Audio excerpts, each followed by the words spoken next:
मेरा नाम उदय कुमार है और मैं बिहार के छोटे से गांव का रहने वाला हूं। मेरी जर्नी स्टार्ट होती है 2012 को, जब मैं कोलकाता आता हूं। कोलकाता आने के दौरान मैं एकदम एक आम इंसान हुआ करता था, आप ही लोग की तरह। और मैं एक प्राइवेट कंपनी में काम करता हूं। उसके पहले मैं बॉर्डर रोड ऑर्गेनाइजेशन में अरुणाचल प्रदेश में CPL मजदूर के हिसाब से काम करता था। बॉर्डर रोड ऑर्गेनाइजेशन एक्चुअली मैं आप लोगों का टी-शर्ट देखा तो मुझे याद है, इंडियन आर्मी का ही पार्ट है, जनरल रिजर्व यूनिट फोर्स जिसको बोलते हैं। वहाँ पे काम करने के दौरान मेरे पापा का कॉल आता है और बताते हैं कि उनका तबीयत खराब है। जब मैं कोलकाता आता हूँ तो पता चलता है कि उनको कैंसर हो चुका है लास्ट स्टेज में, और घर का एक लौता लड़का होने के कारण मेरे को सब कुछ छोड़ के कोलकाता ही रहना पड़ता है। उस दौरान मैं प्राइवेट कंपनी में काम करना स्टार्ट करता हूँ और पापा लगभग 4-5 महीने बाद एक्सपायर कर जाते हैं। उसके पहले शादी हो चुकी होती है, बच्चे हो चुके होते हैं। मेरे जिंदगी जैसे तैसे चल रही थी, लग रहा था कि सब कुछ ठीक है। अब मैं परिवार का बोझ उठा पा रहा था। तभी मैं दुर्गा पूजा की छुट्टियों के दौरान गांव जाता हूं और गांव से आते वक्त ट्रेन के डब्बे के जो रिजर्वेशन कंपार्टमेंट होता है, वहां पे जो बेसिन होता है, अपना फेस धोने गया और पानी बहुत ज्यादा गिरा हुआ था नीचे, और ट्रेन के जर्क के कारण मैं अपने बॉडी को कंट्रोल नहीं कर पाया और दरवाजे से बाहर प्लेटफॉर्म पे गिर गया। प्लेटफॉर्म पे गिरने के कारण मेरी पैर पूरी तरह खराब हो चुकी थी। मुझको हॉस्पिटल ले जाया गया, पैर को काट के अलग कर दिया गया। अब आगे की जर्नी बहुत ज्यादा दिक्कत वाली थी। समझ नहीं था, इंटरनेट का जमाना नहीं था, पता नहीं था कि एम्पुटेशन के बाद आदमी सर्वाइव कैसे करता है। घर आने के बाद तरह तरह के लोग डिमोटिवेट बातें करने लगे। अरे इसका पैर नहीं है, इसको मर जाना चाहिए, इसको खिलाएगा कौन, इसकी मम्मी को दिखेगा कौन, वाइफ को दिखेगा कौन, बच्चे को दिखेगा कौन, वाइफ छोड़ के भाग जाएगी। ऐसे बहुत सारी थिंग आने लगे। और हुआ एक्चुअली ऐसे ही। आज उदय कुमार को वन लेग उदय के नाम से लोग जानते हैं। Uday Kumar totally one leg उदय के नाम से क्यों पहचाने जाने लगा, एक छोटी सी वीडियो क्लिप में आप लोगों को दिखाऊंगा।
5, 6, 7, 10 पहुंचना मतलब ये संभव नहीं था अगर 3 HMI नहीं होती पे हैं। और ये सिर्फ ग्रुप कैप्टन जयकिशन सर की बदौलत और HMI पूरे टीम के बदौलत ही संभव हो पाया है, क्योंकि जिसकी स्पाइनल टूटी हो, जिसका एक पैर नहीं है, जिसकी उंगलियां में दाहिने पैर की उंगलियों में सिर्फ 4 उंगलियां हैं और 3 ही काम करती हैं, 16,500 फीट पे आना वो तो कभी जीवन में सोच ही नहीं सकता था। उसके बीच में कोविड का आके एक अलग से मतलब मेरा मोरल डाउन कर देना, उसके बाद सर से मिलना, वहाँ से जो सर ने मेरा मोटिवेशन आगे बढ़ाया और मेरे को हर एक पल हर एक दिन सही राह दिखाई और यहाँ तक पहुँचाया। और HMI के अंदर मैंने जो सीखा, जो जाना, जिंदगी जीने के लिए जो तरीका सर ने और हर एक को जो गाइडेंस दी और आज यहाँ पे मैं पहुँचा हूँ, मैं अपने भारत के नाम को और भी आगे ले जाना चाहता हूँ। यशस्वी प्रधानमंत्री जी के नाम को, हमारे रक्षा मंत्री राजनाथ सिंह के नाम को और ऊंचाइयों तक पहुंचाना चाहता हूँ। और यही हमारा विकसित भारत, जब हम बोलते हैं ना मेरा युवा भारत, ये है मेरा युवा भारत जो कि कठिनाइयों के बावजूद भी, मुश्किलों के बावजूद भी चुनौतियां स्वीकार करके हम आगे बढ़ता है। जब हम विकसित भारत की बात करते हैं, जब हम अपने आदरणीय प्रधानमंत्री श्री मोदी जी के हम उनके विचारों को सुनते हैं, प्रेरणा लेते हैं, तो उनका उद्देश्य भी यही है कि जितना भी हमारे युवा है वो कहीं भी स्ट्रगल कर रहा है वो आगे बढ़े और देश को आगे बढ़े, हमारी जितनी भी हमारी संस्कृति है उसको साथ लेके आगे बढ़े, विरासत को आगे लेके जाए। ठीक है, बहुत बहुत शुभकामनाएं and may you plan for free to be. जय हिंद, जय भारत। हम लोग एक्चुअली दिव्यांग हैं, लोगों के जीवन में विकलांग है, हम लोगों को ज्यादा कुछ चाहिए नहीं, थोड़ा सा सपोर्ट चाहिए। हम लोग भी, मैं भी पहले आम इंसान हुआ करता था, थोड़ी सी सपोर्ट के बदौलत आज मैं रेडक्ट को सबमिट किया हूँ।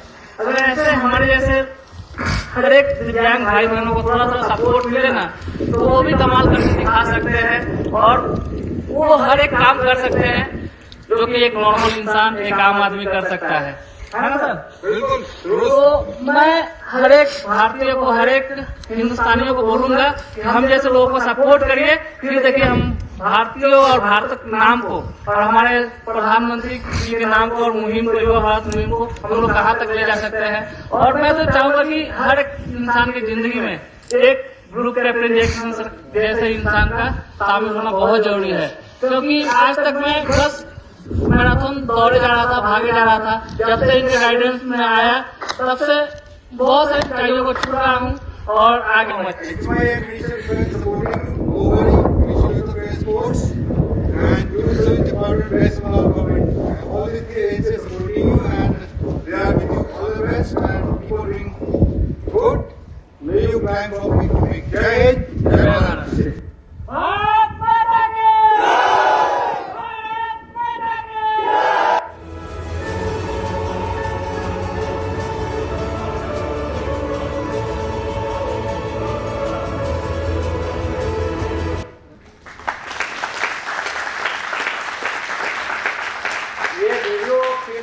मेरे रोंगटे खड़े हो गए, लग रहा था कि मैं फिर से वहीं पहुंच गया। ये वीडियो मार्च की है, इसी साल की। तब हम लोगों ने 16,500 फीट की ऊंचाई पे जाके 780 स्क्वायर फीट का तिरंगा लहराया था और वहीं से मिशन K2 के कंचनजंगा टू किलिमंजारो का लॉन्च होता है। एक दिव्यांग जिसको हॉस्पिटल में डिस्चार्ज करके 91% डिसेबल्ड का सर्टिफिकेट दे दिया गया है, आप सिर्फ 9% एबल हो। समाज में हर एक वो चीजें सिखाई गई, बताई गई कि आप ये नहीं कर सकते हो, आप वो नहीं कर सकते हो, आपको ये नहीं करना है। और सामना भी वैसे ही हुआ मौत से मेरा, एक बार नहीं, 2 बार नहीं, 3 बार। आज तक मैं सुना हूं कि जिसको ट्रेन का हवा लग जाता है वो बचता नहीं है। मैं तो पूरा धक्का खाया था, फिर भी बचा। समाज के ताने सुन सुन के एक दिन ऐसा टाइम आया, मेरी वाइफ बोली कि थोड़ा बिस्तर से खड़े हो जाइए, मैं बिस्तर को ठीक करूं। शरीर में इतनी ताकत थी नहीं, बस बिस्तर से खड़ा हुआ और अपने बेटे के हाथ पे गिर गया। हाथ बीचों से टूट गई। ये सब मेरी माँ देख नहीं पाई। माँ को हार्ट अटैक आ गया। जिसका एक लड़का, जिसका एक लौता पोता, लड़के का पैर कट गया है, पोते का हाथ टूट गया है, ये सारी चीजें देख के मतलब बर्दाश्त नहीं कर पाई, हार्ट अटैक आया। उनको हॉस्पिटल भी ले जाने वाला कोई नहीं था। मैं बिस्तर में बैठे बैठे देख रहा हूं कि क्या करूं, समझ में नहीं आ रहा है। ना तो खुद की मदद कर पा रहा हूं, ना फैमिली की। उस दिन रियलाइज हुआ कि सच में मैं बोझ बन गया हूं। आसपास के लोग जो बोलते हैं वो सही बोलते हैं कि मुझको मर जाना चाहिए। और उसी दिन मैंने डिसाइड किया कि नहीं, आज से अपने फैमिली के ऊपर प्रॉब्लम नहीं बनूंगा। और मैं टाइम का इंतजार करने लगा। एक दिन टाइम आता है, मेरी वाइफ मार्केट जाती है, बोलती है कि आप ध्यान से रहिएगा, मैं जाऊंगी आऊंगी सब्जी लेके। मैं बोला कि यही टाइम है सही। और पता नहीं कहां से एक लाइलन की रस्सी जुगाड़ कर ली घर में ही, और बस फंदा लगाने ही वाला था कि मेरा बेटा सामने आ गया। और उसको पता नहीं था कि फंदा वंदा क्या होता है, छोटा सा बच्चा है। क्वेश्चन किया कि पापा झूला क्यों लगा रहे हैं? जैसे कि आप लोग घर में कोई भी छोटी सी गलतियां या चोरी करते हैं तो सामने कोई आ जाता है, अचानक से घबरा जाते हैं। सेम वैसे ही मेरे साथ हुआ, मैं भी घबरा गया उसको देख के। 2012 में जीजा जी को खोना, 2013 में पापा को खोना, 14-15 मतलब 15 के अक्टूबर में मेरी पैर कट जाना। एक के बाद एक मतलब इतने बड़े बड़े झटके लग रहे थे कि खुद को संभालना मुश्किल था। फिर से मम्मी को हॉस्पिटल शिफ्ट किया गया, मम्मी ठीक होके आए। कुछ दिनों बाद मम्मी का देहांत हो गया। फिर एक दिन वाइफ बोली कि आइए खाना खाते हैं मिलके। मैं फ्रिज के पास बैठा, पता नहीं वायर कटा हुआ था और मेरे हाथ फ्रिज के वायर पे पड़ गए। इलेक्ट्रिक शॉर्ट बहुत जोर से लगा। फिर मेरी बेटी मेरे से कनेक्ट हो गई, मेरी मिसेज गई छुड़ाने के लिए, वो भी कनेक्ट हो गई, लेकिन अचानक से इलेक्ट्रिक शॉर्ट ने उनको फेंक दिया। फिर वो जाके मेन स्विच ऑफ की, तब जाके फिर से मेरे को नई जिंदगी मिली। तब मैं अपने आप से क्वेश्चन करने लगा कि इतने सारी चीजें हो रहा है फिर भी मतलब मौत छू नहीं पा रही है, कुछ तो बड़ा कारण होगा। मैराथन तो दौड़ता ही था, 75 मैराथनों का हिस्सा बना, 11 राज्यों में जाके अपने तिरंगे झंडे को लेकर दौड़ा। 1-2 किलोमीटर नहीं, 21 किलोमीटर नॉर्मल लोगों के साथ। तभी मुलाकात ग्रुप कैप्टन जयकिशन सर से होती है। आज तक हम लोग टीवी और पेपर्स में देखते हैं कि दिव्यांगों को सपोर्ट किया जाता है। आज तक 75 मैराथन का हिस्सा होने के बाद भी बड़ी बड़ी कंपनियां मैराथन करवाती हैं, लेकिन किसी ने सपोर्ट नहीं किया। दिव्यांगों को ऐसे नजरिए से देखा जाता है जैसे अछूत हैं, कोई टच कर देगा तो वो भी दिव्यांग बन जाएंगे। समाज में ऐसे ऐसे मतलब दिव्यांगों को लेकर धारणा है, बता नहीं सकते हैं। लेकिन मैं तो दिव्यांग नहीं था। एक ही जिंदगी में 2 जिंदगियां जी रहा हूं, एक नॉर्मल लाइफ की, एक चैलेंजिंग लाइफ की। ग्रुप कैप्टन जयकिशन सर से मुलाकात के बाद उन्होंने हर संभव का मदद किया और किए भी। 16,500 फीट की ऊंचाई पर जाकर कंचनजंगा में 780 स्क्वायर फीट का तिरंगा लहराना बहुत बड़ी बात थी मेरे लिए। उसके बाद हम लोग अगस्त में मिशन कंचनजंगा टू किलिमंजारो के लिए गए। अफ्रीकन कॉन्टिनेंट की सबसे ऊंची चोटी 19,341 स्क्वायर फीट पे जाके 78 वर्ष के उपलक्ष्य में हम लोगों ने 7,800 स्क्वायर फीट का तिरंगा फहराया। 17 घंटा की मुश्किल ट्रैकिंग थी वो। पहुंचने में लगभग 15 घंटे लग गए थे और लास्ट के जो 500 मीटर ऐसा था कि एक एक कदम चलने में मेरे को इतना तकलीफ हुआ, ऑक्सीजन नहीं था। लेकिन सबमिट पॉइंट पे ग्रुप कैप्टन जयकिशन सर खड़े थे, टीम HMI खड़ी थी, टीम HMI का पूरा सपोर्ट था। और वहाँ से जैसे 6 महीने के बच्चे को बुलाया जाता है, आ जाओ आ जाओ आ जाओ, वैसे सर बुला रहे बेटा आ जा और एक कदम ऐसे करके मैं पहुंचा। फिर हम लोगों ने आके स्कूबा डाइविंग किए, 35 feet under water open water में जाके ट्राई कलर को ओपन किए। ये भी एक बहुत बड़ी उपलब्धि थी। उसके बाद हम लोगों ने 13,000 फीट से स्काई डाइविंग किया और विकसित भारत का flag, national flag, Indian air force का फ्लैग वहां पे लेके हम लोगों ने जंप किया और वहीं पे हम लोगों ने वर्ल्ड रिकॉर्ड बनाया। आज जहां दिव्यांग, विकलांग लोग शब्द यूज करते हैं, थोड़ा सा सपोर्ट करें तो हम लोग भी वो काम कर सकते हैं जो आम आदमी, एक आम इंसान कर सकता है।